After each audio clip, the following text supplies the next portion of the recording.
Dans la nuit du 13 au 14 avril, l'Iran a mené une frappe d'à peu près 300 vecteurs, au moins une centaine de drones, au moins une centaine de missiles balistiques sur Israël.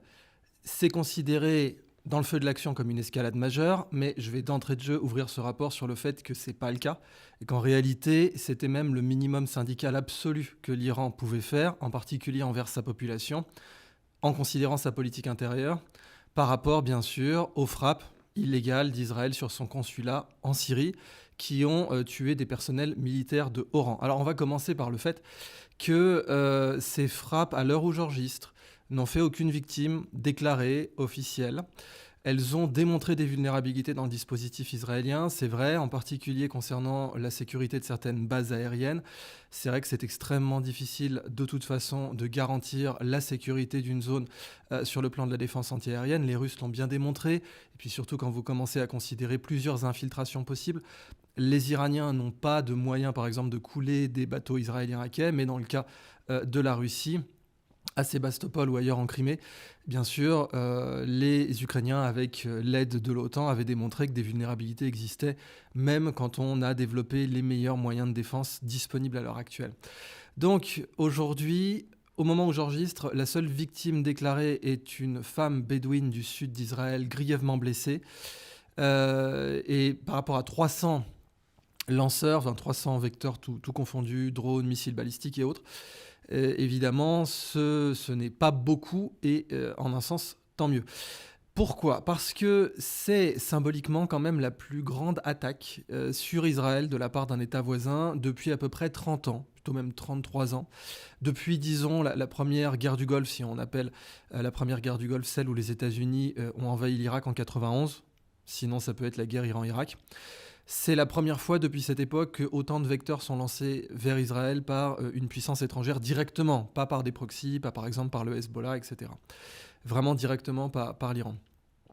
Mais donc très peu de victimes, un effet psychologique majeur, ça va de soi, en pleine nuit, des sirènes, des vidéos qui donnent vraiment quelque chose de, là aussi, d'eschatologique, c'est-à-dire on voit les vecteurs qui passent au-dessus du dôme du rocher. On sait que un des porte-parole des alliés du Hamas avait déclaré que l'opération Déluge d'Al-Aqsa le 7 octobre avait été en particulier causée par des rumeurs étayées par les faits de ce qu'une tentative, disons, d'interférence, pour pas dire de destruction, de l'esplanade des mosquées était en cours et que donc différents acteurs dans la région étaient au courant de cela. Donc l'effet politique est majeur, mais pas forcément contrôlable, parce que c'est un billard. En gros, on a eu un énorme coup de la boule blanche dans un tas de boules, et les rebonds vont être très difficiles à prévoir, en particulier en matière de politique intérieure et extérieure. L'envoyé de l'Iran, la mission diplomatique de l'Iran aux Nations Unies, a déclaré dans la nuit que l'attaque pouvait être considérée comme terminée. C'est une information sur laquelle le Jérusalem Post a tenu à insister, le Financial Times aussi, vous savez, pour les nouvelles financières, pour éviter un effondrement des bourses. D'ailleurs, un des meilleurs prédicteurs de la désescalade va être la réaction des marchés financiers à l'ouverture lundi. Ça va être un des meilleurs prédicteurs, selon moi. Comment la smart money, qui n'est pas toujours smart, mais comment la smart money va réagir à cela. Ça, selon moi, c'est un indicateur très fort. Et c'est pas un hasard si le Financial Times a tenu impérativement, comme le Jerusalem Post, qui n'est pas un journal financier, à insister sur le fait que la mission, la délégation diplomatique iranienne aux Nations Unies a déclaré que l'attaque pouvait être considérée comme terminée.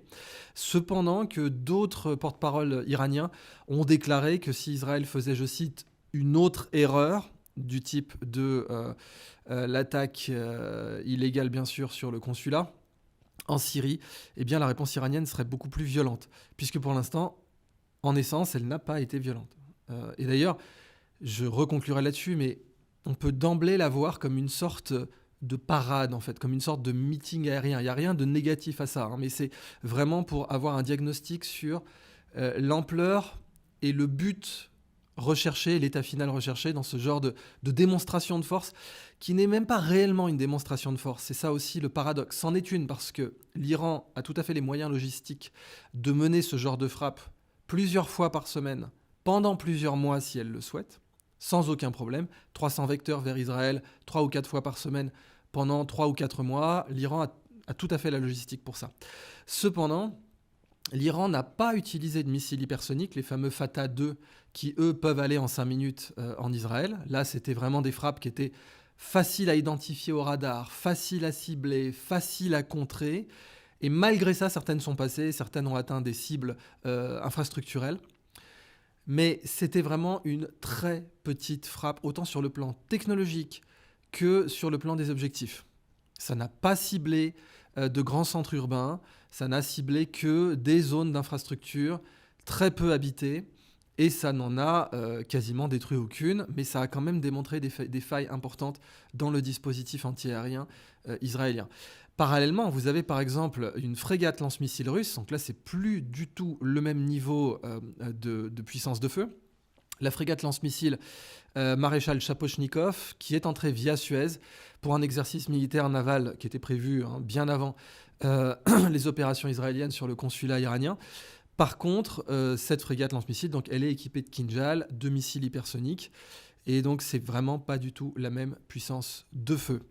Encore une fois, je cite, si Israël commet une nouvelle erreur, la réponse sera beaucoup plus sévère, a déclaré la mission iranienne aux Nations Unies.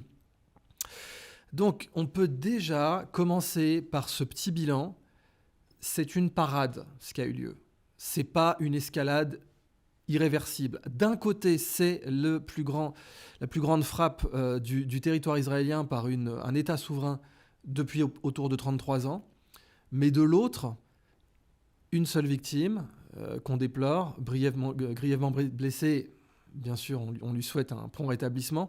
Une femme bédouine, donc très certainement musulmane, dans le sud d'Israël. Pour l'instant, c'est la seule victime déclarée officiellement de ces frappes. Mais des dégâts infrastructurels, des dégâts psychologiques et la démonstration de ce que l'Iran pourrait frapper fort et de ce qu'Israël n'est pas forcément préparé à cela. Alors Blinken a aussi déclaré qu'il ne souhaitait pas d'escalade dans la région, ce qui était tout à fait prévisible. D'ailleurs, l'Iran avait dit on ne veut pas que les États-Unis s'impliquent, donc restez en dehors de tout cela. C'est une riposte à l'attaque israélienne sur le consulat iranien en Syrie, mais c'est tout.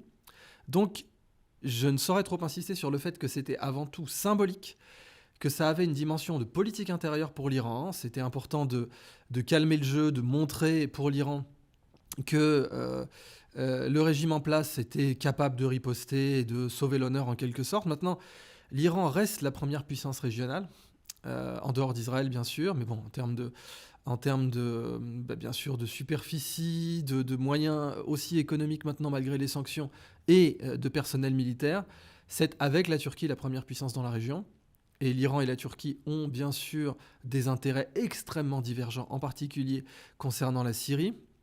Mais la situation en Israël est en train de les faire converger, en particulier par opportunisme, parce que l'État qui sera le plus ferme avec Israël dans le monde musulman, à mesure que les mois passent, obtiendra le plus de prestige. Et bien entendu, la Turquie voudrait obtenir davantage de prestige, bien sûr dans le monde sunnite en particulier. L'Iran étant enclavé par son chiisme dominant, très intéressé à obtenir davantage de prestige dans le monde sunnite aussi.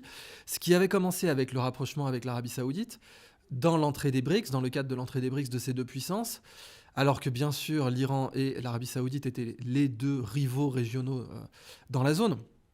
Et bien là, l'Iran obtient bien sûr le leadership culturel pour cristalliser le prestige qui tiendrait à résister à Israël dans le cadre du conflit actuel, et sur lequel 2 milliards de musulmans ont les yeux braqués aujourd'hui, lesquels 2 milliards de musulmans n'avaient pas particulièrement ou automatiquement une bonne opinion de l'Iran. Par exemple, au Pakistan, où l'élite pakistanaise est profondément anti-iranienne, pour des raisons géopolitiques, et où aujourd'hui la population pakistanaise va continuer à voir l'Iran d'un bien meilleur œil, alors que les déobandis sur place sont profondément anti-chiites, ça va de soi, comme d'ailleurs toute une frange fondamentaliste en Arabie Saoudite était profondément anti-chiite, même si, après, c'est toujours un peu plus compliqué que ça. On peut prendre le cas d'Al-Zawahiri qui avait juré de tuer tous les chiites, Et Ben Laden, sa mère était chiite, donc ça avait été assez complexe dans les relations entre le Pakistan, l'Iran et l'Arabie saoudite. Mais en tout cas, pour l'instant, l'Iran accroche un énorme prestige. Et ça, c'est quelque chose qui peut être très durable. Par contre, est-ce que c'est un début de Troisième Guerre mondiale ? Non, vraiment pas. Bien sûr, des malentendus peuvent arriver, des dérapages peuvent arriver, des erreurs peuvent arriver. Vous savez que dans les années 80, pendant l'exercice Able Archer, un sursaut d'activité solaire, c'est même pas une blague, un sursaut d'activité solaire a failli provoquer une guerre nucléaire mondiale parce que le dispositif d'alerte russe, soviétique à l'époque, avait associé ce sursaut d'activité solaire à une frappe américaine. Et donc, il avait fallu l'intervention qui a détruit la carrière d'ailleurs d'un lieutenant-colonel soviétique pour refuser de prévenir le Kremlin de ce que le système d'alerte anticipée lui avait indiqué, parce qu'en effet c'était une erreur, c'était une tempête solaire, et ça n'avait pas été prévu par le dispositif soviétique. Donc oui, et en plus on est à l'heure actuelle dans un sursaut d'activité solaire majeur dans l'histoire contemporaine. Donc oui, des erreurs, des malentendus peuvent arriver, mais les intentions respectives sont ce qu'elles sont. L'Iran n'avait pas l'intention d'escalader, mais était obligé de répondre, en particulier de par l'entrelac très complexe entre la politique intérieure et la politique extérieure. Et cet entrelac est d'autant plus complexe qu'il est aujourd'hui le moteur de la réponse israélienne. Benjamin Netanyahou a besoin d'une escalade, et l'Iran le savait. C'est pour ça qu'elle ne la lui a pas donnée, en un sens.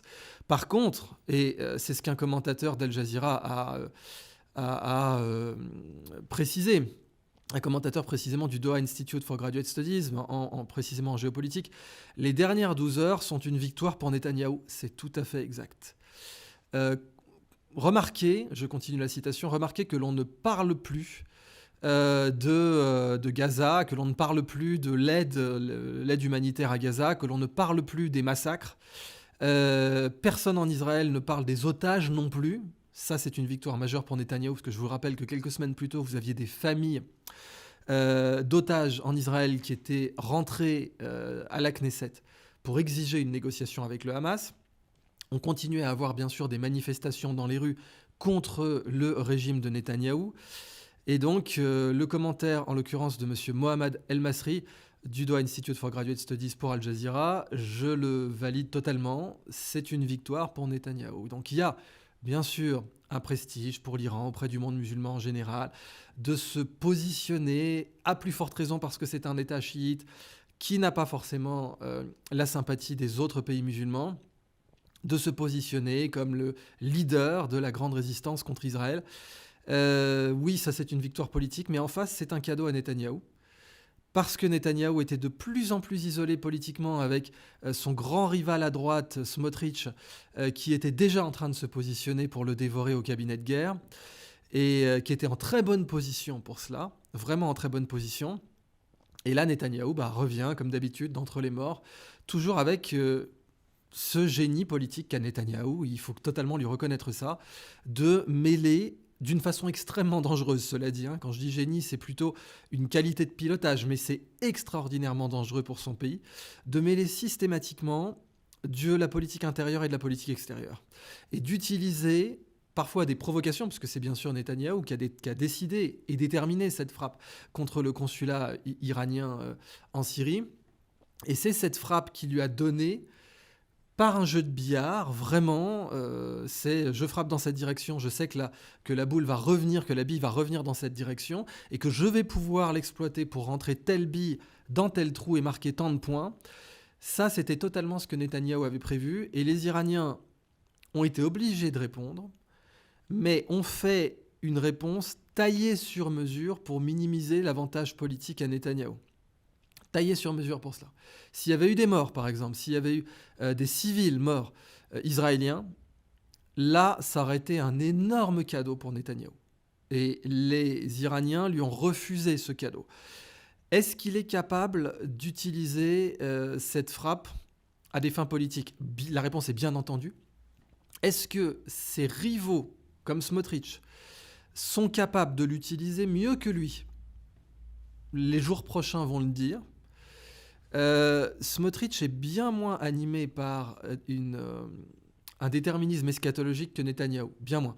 Netanyahou, en particulier, maintenant, ses décisions sont presque totalement tournées vers des considérations eschatologiques. Et j'insiste sur le fait que la majorité des Israéliens ne le savent pas, pour des raisons sociologiques. La majorité des Israéliens sont culturellement juifs, mais pas très ou trop pratiquants, et sont souvent matérialistes, de par la sociologie du XXIe siècle, qui est une sociologie matérialiste. Et bien sûr, quand on est majoritairement matérialiste, on n'est pas forcément enclin à considérer qu'un politicien puisse prendre des décisions basées sur des considérations entièrement religieuses, alors qu'il existe un intérêt national matériel bien senti pour son pays. Donc, il faut bien comprendre que Netanyahou a toujours utilisé ce subtil mélange de politique intérieure et extérieure pour se maintenir et pour préserver ses intérêts, ou les intérêts religieux qu'il prétend défendre maintenant, parce que c'est vrai que pendant longtemps, Netanyahou avait fait valoir des intérêts purement matériels, et c'est que maintenant c'est maintenant qu'il y a un pic absolument religieux, pour pas dire théocratique, et c'était d'ailleurs ce qui lui était reproché avant les attentats du 7 par la Cour suprême israélienne. C'était une dérive théocratique. Beaucoup de journaux israéliens l'avaient reproché à Netanyahou. Pour l'instant, les conséquences restent imprévisibles, mais on est déjà dans la désescalade par les déclarations qui ont été données par la délégation iranienne à l'ONU. En gros, soit c'est un réveil, soit c'est une sidération politique, en particulier en Israël. Si c'est un réveil, c'est très mauvais pour Netanyahou. Si c'est une sidération politique, c'est très bon pour Netanyahou. C'est même excellent. Et c'est pour ça que Mohamed El-Masri du Doha Institute for Graduate Studies a dit « Les dernières 12 heures sont une victoire pour Netanyahou ».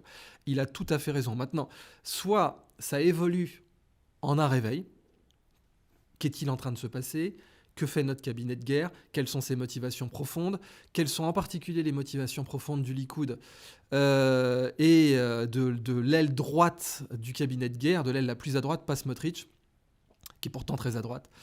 Et puis, bien sûr, quels sont les intérêts bien sentis d'Israël en tant qu'État-nation, et le cabinet de guerre va-t-il dans cette direction ou pas, ou est-il en train de partir dans un délire eschatologique ? Soit donc c'est un réveil, soit la sidération politique va donner les coups des franches totales à Netanyahou. J'ai l'impression, bien sûr, que Smotrich aimerait se positionner sur le réveil, encore une fois, alors qu'il est vraiment très à droite. Et c'est ça toute la complexité de l'évolution politique de la région. On a une convergence contre Israël, cela dit, en particulier diplomatiquement entre la Turquie et l'Iran, ce qui est complètement nouveau. Je rappelle que la Turquie avait été dans sa plus grande crise diplomatique contre Israël à l'époque de la flottille de la liberté. Donc ça date, bien sûr, maintenant. Mais l'idée d'une convergence entre la Turquie et l'Iran serait là une gigantesque défaite diplomatique. Et cette convergence ne serait pas du tout une convergence idéologique en soi. Ce serait une convergence des opportunismes, c'est-à-dire une surenchère. En gros, ce qui serait négatif pour Erdogan en Turquie, ce serait que la population turque, de plus en plus, émette l'opinion, dans les sondages ou dans la rue, « Oh, l'Iran fait les choses bien ». En quelque sorte. « Oh, bravo aux Iraniens ». Bon. Ça, ce serait très négatif politiquement pour Erdogan. Et ça l'obligerait à surenchérir, d'une façon purement symbolique là aussi, exactement comme l'Iran finalement, j'insiste, cette attaque, c'est un mélange entre un défilé militaire et un meeting aérien. C'est en quelque sorte la patrouille de France. Et en plus de ça, c'est une attaque low-tech. Ce sont les drones avec une motorisation diesel et quelques missiles de croisière, mais pas du tout de l'hypersonique, pas du tout de la trajectoire imprévisible, pas du tout la crème de ce que l'Iran est capable de faire sur le plan aérospatial aujourd'hui. Et l'Iran est devenu la deuxième plus grande puissance aérospatiale dans la région, après Israël bien sûr. Et cette attaque n'est pas la démonstration de force de la deuxième puissance aérospatiale de la région. Pas du tout. Vraiment pas. Par contre, là où c'est une démonstration de force, c'est sur le plan logistique. L'Iran démontre qu'elle est capable d'envoyer 300 tels vecteurs tous les 2 jours, tous les 3 jours, si elle le souhaite, pendant des mois. Et ça, en effet, l'Iran a les capacités logistiques pour le faire. Simplement, sur le plan géostratégique, ça ne serait pas possible de faire ça parce que 200 à 300 tels vecteurs tous les 2 jours pendant des mois, inévitablement ça mènerait à une escalade sérieuse. L'Iran n'a pas encore l'arme atomique et n'a pas du tout les moyens de la livrer. Israël est une puissance nucléaire. La seule autre puissance nucléaire dans la région, c'est le Pakistan, qui n'a pas du tout envie d'une escalade. D'abord parce que le Pakistan, à la suite d'un coup d'État organisé par la CIA, a aujourd'hui donc un tropisme pro-américain, quasi total. Son élite, bien sûr, pas sa population. Et le Pakistan, aujourd'hui, est un ennemi déclaré de l'Iran, notamment avec le grand problème du Baloutchistan, qui est la minorité aujourd'hui entre le Pakistan et l'Iran, dans laquelle les deux acteurs échangent de l'influence et des attaques terroristes régulièrement. Donc, une escalade ne serait pas du tout bénéfique pour l'Iran.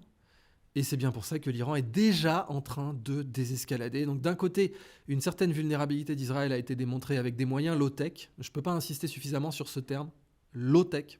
Les moyens développés par l'Iran pour cette frappe sont des moyens low-tech, contrairement bien sûr aux moyens israéliens qui ont été développés pour la frappe du consulat en Syrie. Ça ne signifie pas que l'Iran est une puissance low-tech, mais ça signifie qu'elle a voulu mobiliser des moyens basse technologie pour cette attaque.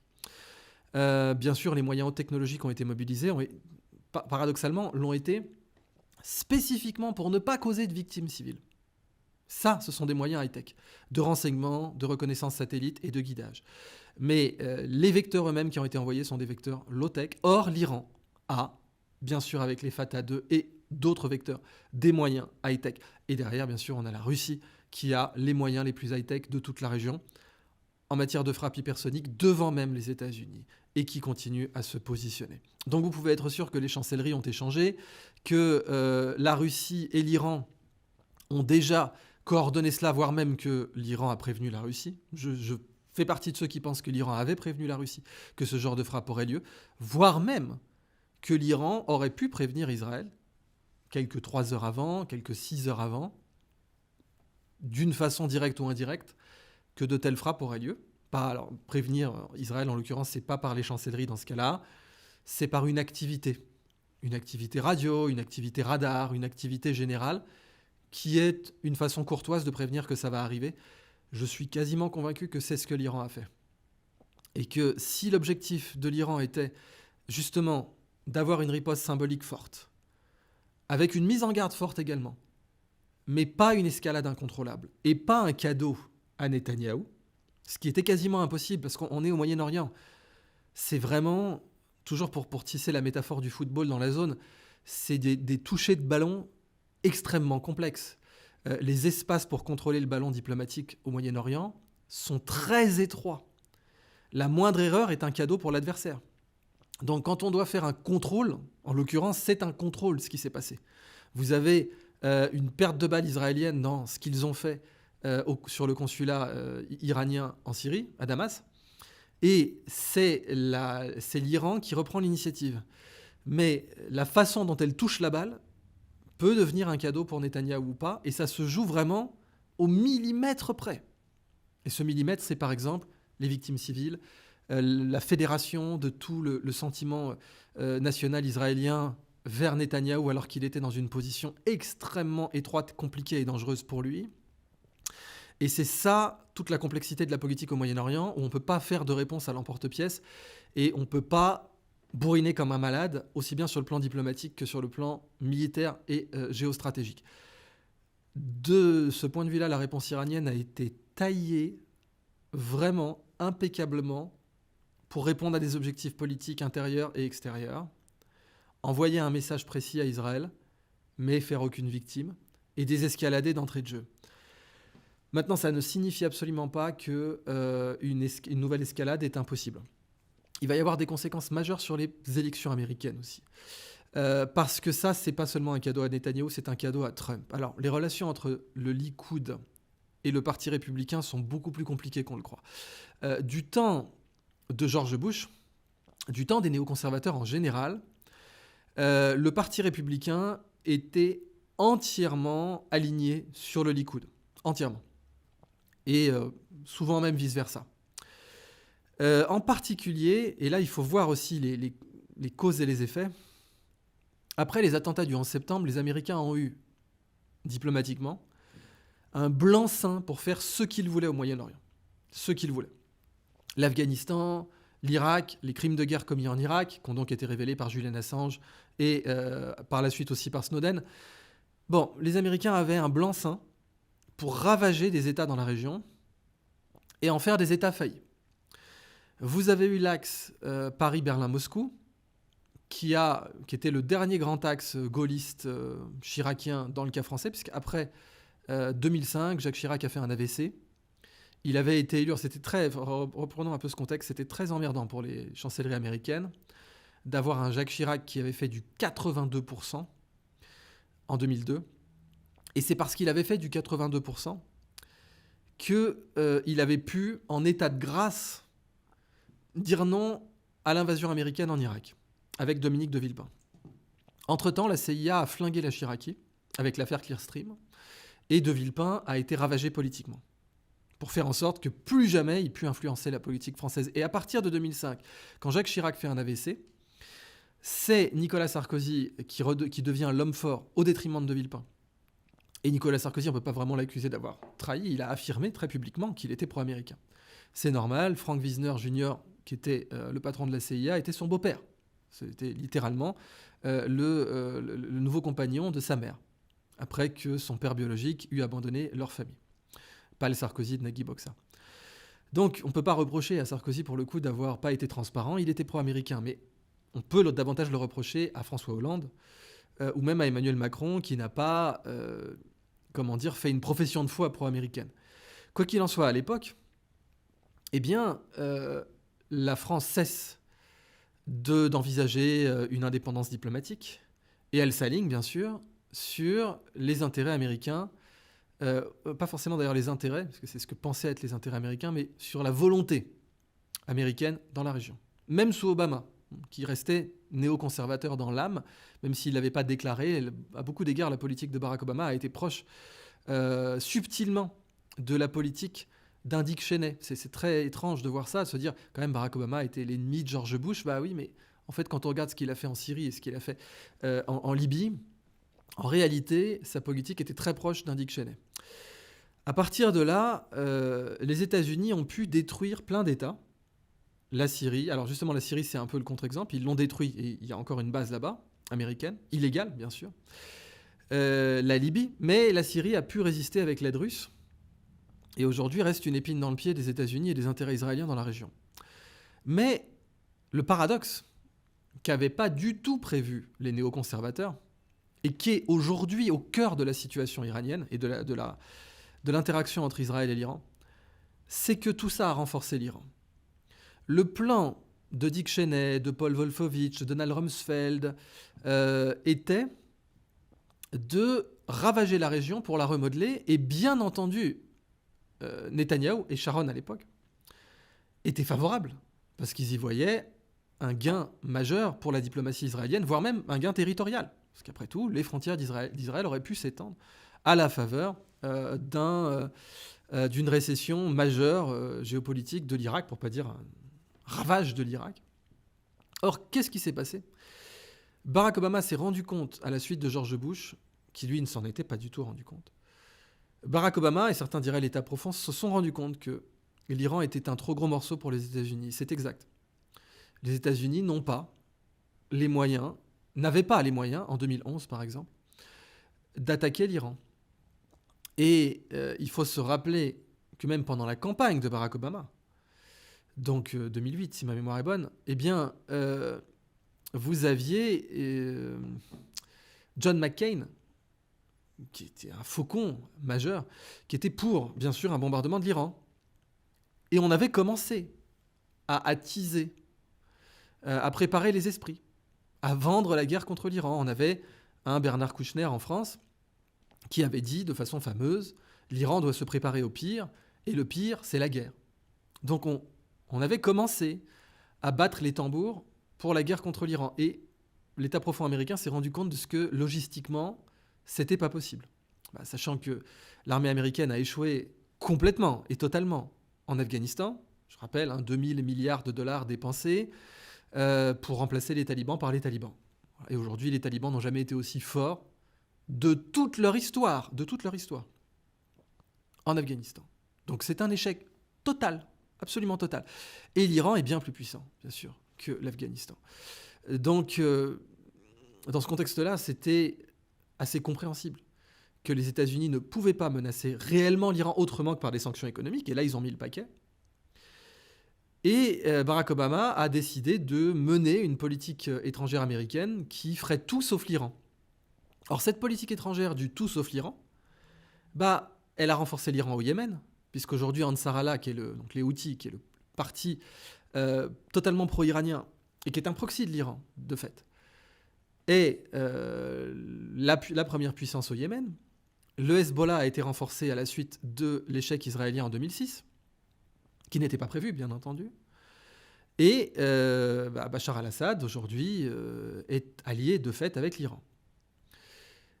Et pire que ça, le Hamas, qui normalement n'était pas du tout pro-iranien, même si certains médias ont essayé de le présenter de cette façon, pas du tout, sur le plan idéologique, c'est des ennemis mortels.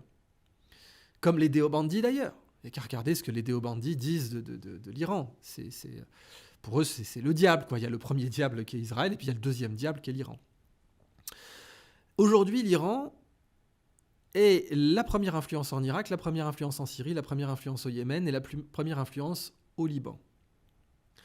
Alors qu'en 2001 avait été présenté un plan de remodelage du Moyen-Orient dans lequel tous les anciens pays baasistes ou laïques ou anti-israéliens devaient être détruits en tant qu'État, faillis, avec comme point culminant de détruire l'Iran.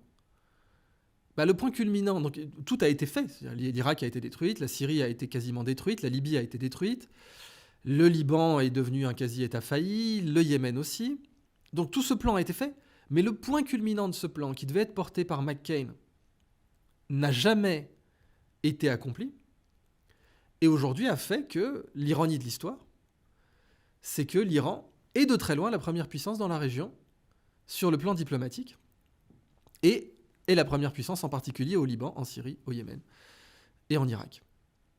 Et ça, c'est gravissime pour Israël. Et c'est la situation actuelle. Donc vraiment, on voit que parfois, des comploteurs, c'était évidemment le remodelage du Moyen-Orient, c'était un complot géopolitique majeur, officiel, voient leur stratégie se retourner contre eux. Et c'est vraiment ce qui s'est passé avec l'Iran. Donc c'est ça qu'il faut méditer. Alors maintenant, en conclusion sur les élections américaines, c'est clairement un cadeau à Trump, oui. Trump a des relations très compliquées avec Netanyahou. Personnellement, humainement, ils ne s'aiment pas du tout. Personnellement, humainement, ils se méprisent. Mais Trump a un beau-fils qui s'appelle Jared Kushner, rien à voir avec Bernard Kouchner. Mais Jared Kushner, en l'occurrence, est totalement pro-Likoud. Et il l'a fait savoir dans une conférence à Harvard. Donc, ça va être assez difficile de prévoir ce qui peut se passer.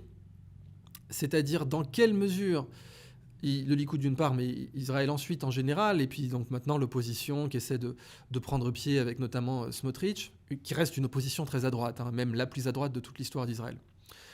Mais Trump n'a jamais déclenché de guerre. Par contre, face à l'Iran, c'est lui en effet qui a fait assassiner le général Soleimani. Et les Iraniens lui ont moyennement pardonné. Alors, quelle pourrait être la position de Trump dans ce contexte-là ? C'est assez imprévisible. D'une façon générale, Trump est assez imprévisible. C'est même un des présidents les plus imprévisibles de l'histoire américaine. Maintenant, les intérêts de Trump, il faut savoir que l'AIPAC l'avait un peu lâché dans sa dernière campagne. Et pourtant, Trump ne peut pas être élu sans l'AIPAC. Ça, par contre, c'est un théorème, quoi. Trump ne peut pas être élu sans l'AIPAC, sans le lobby israélien aux États-Unis. Ce n'est pas possible. Sa plateforme électorale n'est pas du tout assez solide pour qu'il puisse être élu sans l'AIPAC. Donc ça donne déjà une idée assez claire. Maintenant, il est tout à fait capable de convaincre Israël de ce que son actuelle politique est très mauvaise. C'est vrai que Trump est capable de faire ça. Donc je ne peux absolument pas vous prédire ce qui peut se passer, mais en tout cas pour l'instant c'est un cadeau pour Trump. Ouais. Ces attaques de l'Iran sont un cadeau pour Trump parce qu'il s'est fait connaître aux États-Unis comme celui qui a cassé le Iran Deal, qui avait été négocié par Barack Obama. Il s'est fait connaître comme celui qui a donc assassiné Qassem Soleimani, et il s'est fait connaître comme celui qui était capable d'être l'homme fort contre les talibans, par exemple, mais aussi contre certains leaders des gardiens de la révolution. Il l'avait fait savoir dans tout un tas d'interviews. Oui, oui, quand je négocie avec lui, c'est Trump qui parle. Je lui ai montré l'adresse de sa maison, je lui ai montré, voilà, donc joue pas au con avec nous. Ça passe très bien dans l'électorat américain. Et donc, d'une façon générale, c'est aussi pendant 12 heures un cadeau pour Netanyahou, mais je ne suis pas du tout sûr que Netanyahou puisse transformer l'essai parce qu'il a sur son aile droite des gens comme Smotrich qui sont capables de totalement prendre le contrôle du ballon à sa place. Et pour Trump, par contre, c'est un énorme cadeau. Et les conséquences d'une élection de Trump à la suite de ça restent largement imprévisibles dans la région. Voilà à chaud l'essentiel de mon analyse sur ces frappes iraniennes, dont je vous répète en conclusion que c'est un défilé aérien, c'est un meeting, c'est un défilé militaire, c'est la patrouille de France, aucune victime. Et c'était une réponse chirurgicale sur le plan politique qui était taillée spécifiquement pour montrer que l'Iran a des capacités, n'en a montré que très peu, et a déjà montré des faiblesses dans le dispositif israélien, mais en évitant paradoxalement et d'une façon très subtile une escalade. Et il est tout à fait possible que la situation s'apaise dans les jours qui viennent, même si, bien sûr, des événements stochastiques aléatoires peuvent aussi survenir.